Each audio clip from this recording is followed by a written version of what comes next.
This is a difficult topic to talk about because of the brick-headed nature of people that think that they know a lot of things that aren't ultimately true.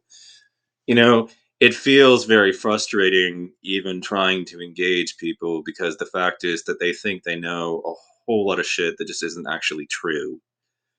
And that's the whole problem with debates is that, sometimes, what you're doing is just educating people and they don't want what you're trying to educate them into. They want to believe and cling to what they already think is the case. And that ends up getting in the way of you actually being able to fix the distortion that their lens on reality ultimately is. And that's all it is just a distorted lens of what the real world ultimately is. And in order to reach people, it's like you have to take all the shit that's in their head and empty it out just so you can start putting new information in. And that is so incredibly frustrating about, the nature of debates and such.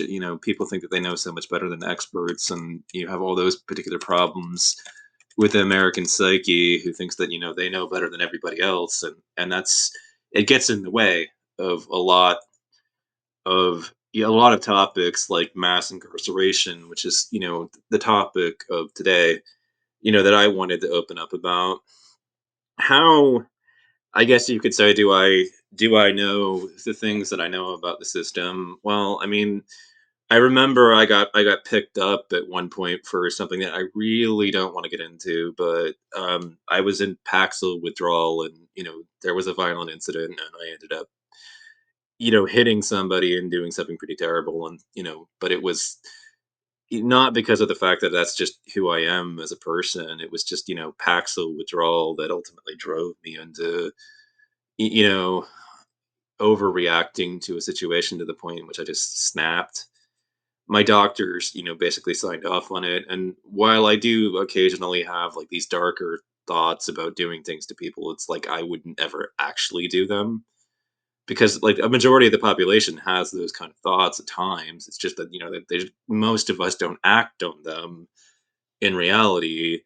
But I did get popped at one point, and I ended up getting charged, and the charge got dropped, fortunately. And I got out of the system, and I lived with the person that ultimately was the victim. I've lived with them for 10 plus years. Like there have been no incidents since then, and so it leads me to kind of think that what is the most likely reality is just that it was the Paxil withdrawal, because I would think that somebody that really liked to beat on people would do it like over and over and over and over and over again. If it wasn't just some kind of like freak incident where they had deviated from a normal behavior pattern as a result of interference from you know inconsistently taking medication, which was the reality of the situation when it happened. But I got popped, and like the moment that I went into the system, I noticed like a number of things about the whole thing, which is just the only people that you can really socialize with are your fellow inmates while you're in there. So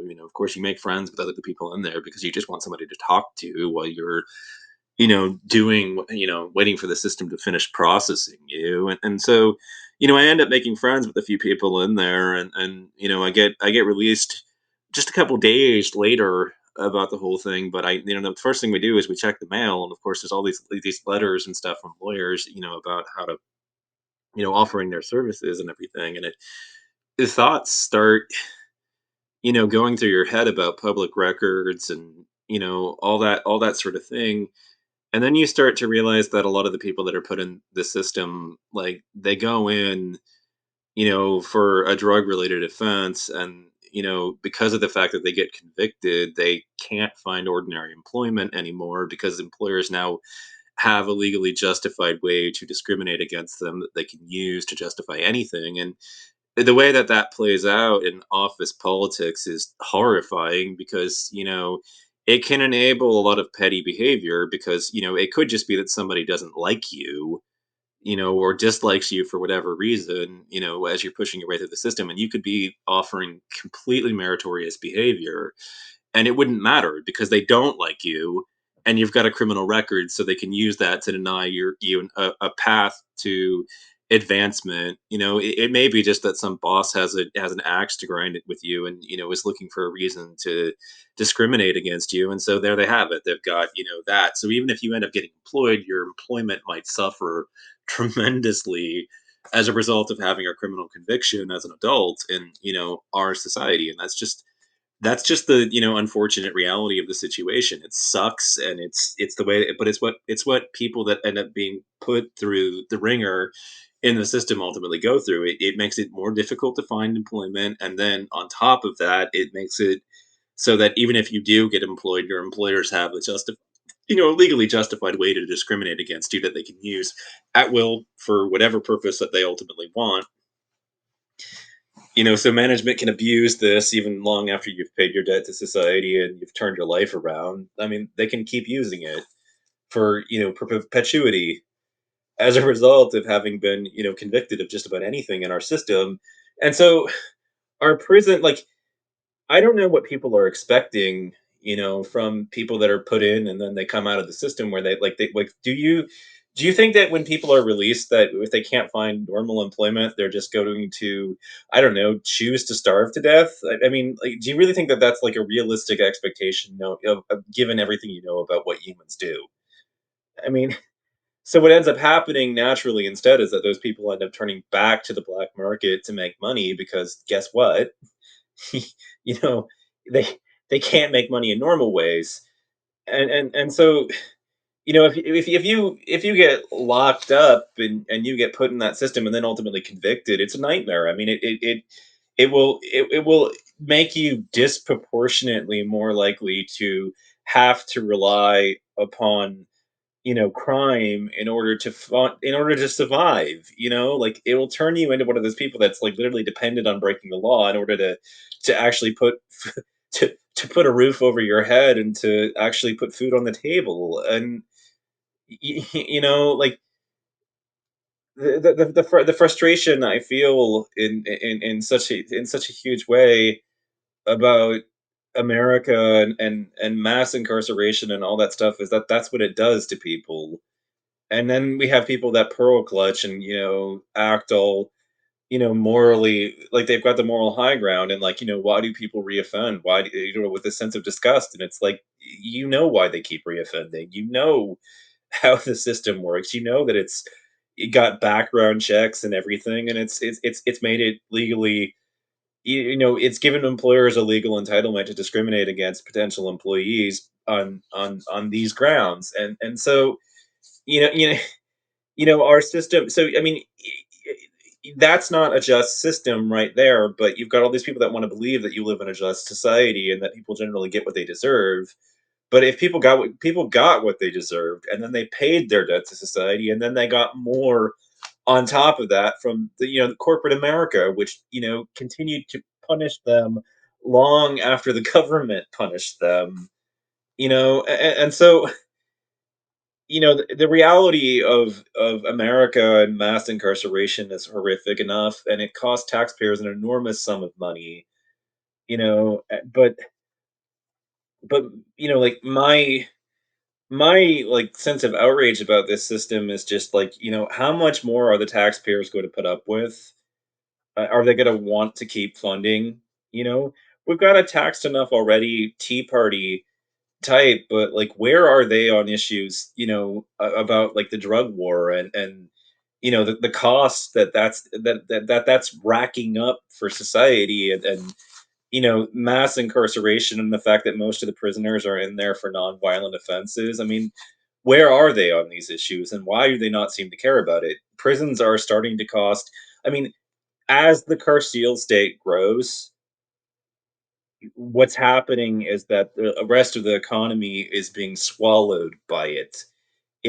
Like, most things that happen in the market are not zero sum games. They're mutually beneficial relationships. But what has transpired with the Carceal state is that it eats other sectors as it grows.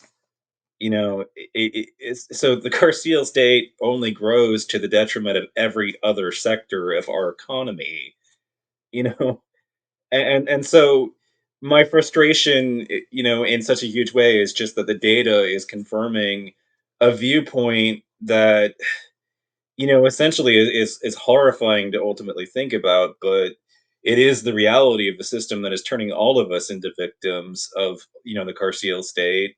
We're all, innocent in a certain capacity and being bashed in, by the state. And maybe we're not entirely innocent, but we still have that a little bit of a speck of innocence that's being, just bashed in by the carceral state. And so, everybody out there is suffering under this, including the people who actually work in that industry, because they're seeing the horror of the system up front themselves, and they're saying, this doesn't work. Throwing people into this system. I mean, like, how is my job meaningful if I'm just, pushing paperwork to get people thrown in jail and then be released to reoffend and then be put back into the system? I mean, like, that's all we do, and we do it in an endless fucking loop.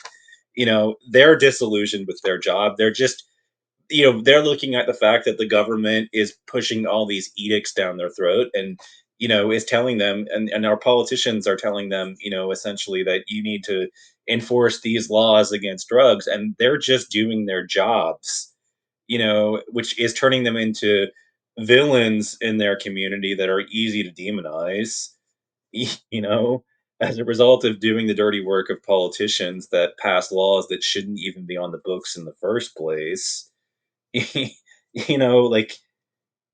it's a horrific system that we're being forced to live under, and under the boot of, the Washington establishment and elites that exist on that side of the thing. And Tucker Carlson is part of, like, the justification for that system, by the way. Like, he wants to be part of the, whole, there are people that are undesirable, and they belong in that prison system, element. And that's, why I don't like the motherfucker in such a huge way. I mean, mass incarceration is turning into a huge political issue, and it's a sleeper, in a way, because a lot of people just, they believe we live in a just world, and they don't want anything that threatens that viewpoint, being, pushed through. But we don't live in a just world. It hurts to have to accept that, but that's,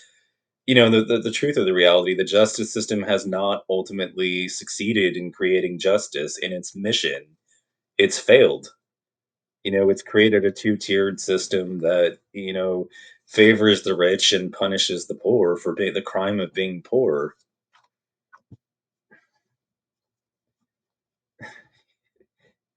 which, is absurd. I mean, poverty isn't a character failure; it's just a lack of having cash. It's crazy. It's crazy what our system has, ultimately done. And so, you've got, and the prisons, you know, what the data is showing is, ultimately that, like, the minority of criminals that, it can't rehabilitate, and are not part of the group of people that ultimately get rehabilitated by our prison systems, ultimately go on to cost society so much more good than the good of rehabilitating it, the few that it ultimately rehabilitates does. Our prisons are actually doing more harm to society than good. So I mean, if that's the case, I mean, what are we going to do, you know, instead? Because we need to do something else.